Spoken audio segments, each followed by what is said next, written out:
Hier, je pense que comme on a l'habitude depuis ces dernières années, nous avons assisté à la énième épisode de cette longue série de diabolisation, d'intimidation de la municipalité de Tokigare par le collectif des paysans pour la défense du foncier, que je surnomme d'ailleurs le collectif contre toute initiative de développement de la commune de Tokigare. Pourquoi je le dis? Ils ont démarré par dire que le lotissement n'était pas légalement autorisé. Après plusieurs rencontres au cours desquelles nous leur avons montré l'arrêté autorisant le lotissement portant sur 54 hectares et quelques, ils ont changé de version en disant devant l'autorité que le moment n'est pas opportun. Et je me demande, en tant que collectivité territoriale, qui, parmi ses compétences, il y a aménagement du territoire et urbanisme, est-ce que c'est à eux de définir le moment opportun pour procéder à l'aménagement, ou bien c'est la collectivité territoriale qui doit choisir ce moment? Et je pense que c'est bien la collectivité territoriale. Je suis avec moi des paysans qui ont d'énormes difficultés à trouver des logements pour leur famille. Et je pense qu'eux-mêmes vont prendre la parole pour en témoigner. Depuis la disponibilité de l'arrêté, nous avons, en collaboration avec les autorités administratives, les services techniques, essayé d'appeler les membres de ce collectif à venir dialoguer afin de trouver une issue heureuse à ce projet de développement pour la commune de Tokigare. Mais nous sommes désolés de constater leur mauvaise foi. Et ça se voit dans leurs interventions et dans le contenu de celles-ci. En disant que le maire a procédé par des mécanismes pour pouvoir se doter d'un arrêté, c'est méconnaître l'administration. En disant que le maire a corrompu des paysans pour qu'ils acceptent le lotissement, c'est méconnaître les difficultés auxquelles ces populations sont confrontées. Et nous avons pris le soin, après avoir compris leurs ambitions et leurs objectifs, de parler maintenant directement avec les paysans. Et c'est ce qui a abouti aujourd'hui au démarrage du projet de lotissement avec les services techniques sous l'accompagnement aussi de l'administration. Et nous avons signé des protocoles d'entente avec les paysans qui, à l'heure actuelle, ont accepté ce projet, car tout simplement, cela suscite de l'espoir pour eux. Car de par le passé, ils ont toujours été victimes de lotissement sans pour autant y voir leur compte. Mais avec nous, nous les avons rassurés que cela ne se passera plus ainsi et qu'un quota soit défini au prorata de la superficie de chaque propriétaire de terre. Donc c'est ça qui nous a abouti au démarrage de ce lotissement. Maintenant, je suis vraiment très peiné de voir parmi eux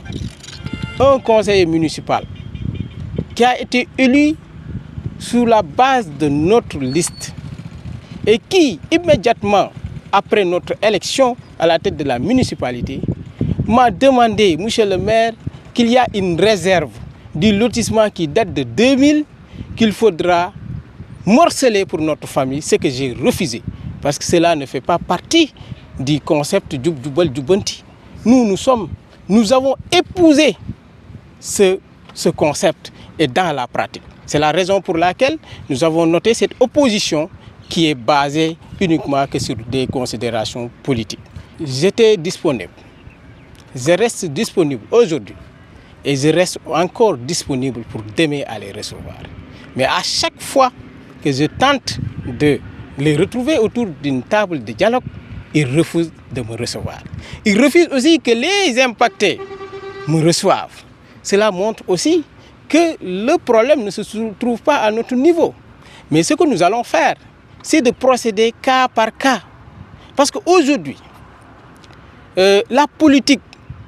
de logements sociaux démarre par le règlement des conflits qui sont au niveau du foncier. Et c'est ce que nous sommes en train de faire dans une démarche participative et inclusive. Donc nous restons disponibles à les recevoir, mais nous n'accepterons pas les menaces, les intimidations, mais aussi les chantages. waaw jërëjëf comme niñ ko baaxee di gisee at yi weesu dafa am collectif boo xam ne dañuy aar moomeelu baykat yi di wax ci seen tur bi yàlla dogalee ñu agsi ci boppu mairie bi ñu sàkku ñu dalal leen ñu waxtaan ci projet de lotissement bi nga xamee ne waxtaan nañ ci fañ ci tolloon ñu wax leen ko waaye continuer woon leen suñu disponibilité pour sax dem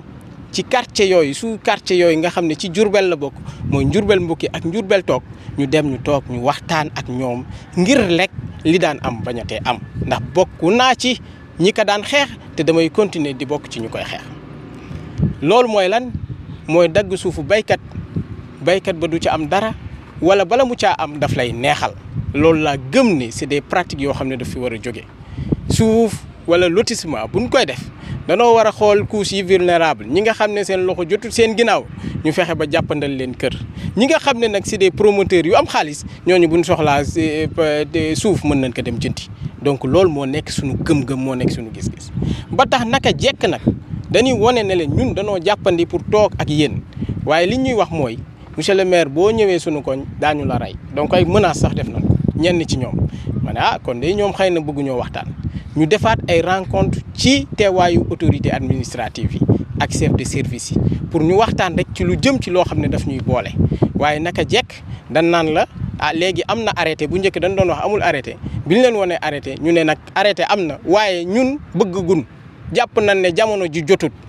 ñu ne nag bu ñuy fal maire te mu bokk ci ay compétences am aménagement ak urbanisme c'est pour nag mu définir une politique d'aménagement def benn plan d'occupation et d'aménagement du sol pour ñu xam fan lañ war a dëkkee fan lañ war a bayee loolu suñu compétence la suñu cër la loolu dañ ñu koy bàyyee du ñoom ñoo ñuy wax nag ndax jot na wala jotul kon loolu lépp mooy nekk ci dilatoire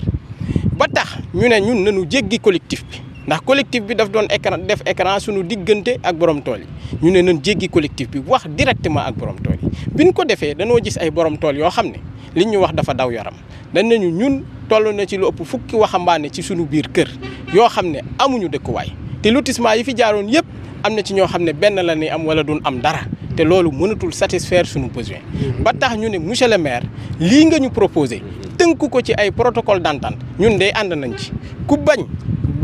bañalal sa bopp waaye ñun day bëgg nañ waaye xanaa ki bëgg sañ na ne bëgg na ki bañ sañ na ne bañ na waaye ki bañ sañ na bàyyi ki bëgg mu bëgg loolu mooy mbir mi donc ba tax ñun ñu tënk ay protocole jël lépp nag jox ko ñi nga xam ne war nañ koo yëg yëpp ci ay chef de service ci ay autorités administratives pour wax leen ne leen ñun daal procédé bii la ñu bëgg dem bi ñu xamee ne loolu nag dafay tas seen xeex ñu dem ci famille yooyu di leen menacer di leen teg pression bu nekk ne leen lànk leen ñooñu ne leen ñun gis nañ lu ñu arrangé ab xeex day am jeex xanaa guerre dina am jeex ñoom bu ñu guerree ba gis lu leen arrangé dañ ne ñun jël nañ suñuy arme rangé ko nañ dem waxtaan ak maire bi pour gis ci suñu bopp waaye ñoom ñi nga xam ne nag ñiy wax bëri na ci ñoo xam ne amuñu fi pepp suuf ñoom ñooy ñëw nag ne ñun ñooy wax ci turu ñii légitimul donc loolu nag pour man dama jàpp ne défiance la waaye it dama jàpp ne sabotage la te ñi koy def bokk na ci ñoom koo xam ne conseil municipal la ci sunu liste la faloo nekk conseil bi ma faloo ab diir ay weer dane ma monsieur le maire damaa gis foo xam ne ci lotissement 2000 bi ab réserve la dagg ko nga jox ko sunu famille ma ne ko lànk naa ndax loolu bokkul ci jubbanti gi muy woote ndax ñun dañ caa nekkuñu ci théorie danoo nekk ci jubal ci transparence ma ne leen lotissement bii nga xam ne gis ngeen plan bi amul benn réserve boo xam ne dañ ko tuddee réserve lu ci nekk ay équipement la fii dañ fa war a def centre de formation professionnelle fii dañ fa war a def poste de gendarmerie fii dañ fa war a def jàkka fii dañ fa war a def centre d'appui au métier fii dañ fa def maison de l'éleveur ma ne loolu dañu koy respecter à la lettre bis bu ma demoon ba nekkatuma maire ku ma wuutu ñëw ne da koy dagg man mi xam gis xam lu ci nekk lan fa waroon jagleel dinaa ko taxaw xeex ko ndax man ci loolu laa nekk donc ba tax ñu leen di mësuñu leen tëddal suñuy bunt te duñ leen tëjal suñuy bunt ñi nga xam ne bëgg nañ tey ñu lotir seen i tool ni ñu ko def signé ay protocole d'entente ak ñii nga xam ne nangu nañ daañu ko continuer doxalee noonu exécuter lotissement bi pour mu am ci jàmm ndax jafe-jafe logement yi nga xam ne tey gouvernement bi daf ko confronté ba tax muy teg ay programme logements sociaux lii dafa bokk ci li nga xam ne dafa bokk ci luy indi solution ba tax ñun ci loolu la nekk. man Ndiogou Ndiaye laa tudd doomu ci Suudu Ndiaye. dafa mel ni yéen béykat yi déggoo leen ci kàddu. waaw ñoom ñoo déggoowut waaye ñun déggoo na ñun ñi borom tool yi suñu tool ñun parce que monsieur le maire dama dem bureau waxtaan ak moom yaakaar naa ñu njëkk a d'accord ci laa bokk ma waxtaan ak moom bañ jubóo depuis 10 ans maa ngi xeex mënuma am li ma bëgg ma dem ba bureau ñu waxtaan. bi ñu waxtaanee doy ma jóge fa ñëw woo njabootu yëpp waxtaan ak ñoom teg leen li ma maire waxal ñu ne ma ne leen xale bi gën a tuuti bu d'accord nañ ko bay parce que coowal suuf dañ koo soxlawul ci Sénégal surtout ci suñu famille parce que day yàq famille ñoom ñëpp ñu waxtaan ba d'accord ma ànd ak ay kilifa ñu jóge ci yaakaar naa dem ci sous-préfet waxtaan ak moom ci préfet ñu waxtaan ak moom léegi ñu d'accord fi mu toll nii boo xoolee ñoom ku d'accord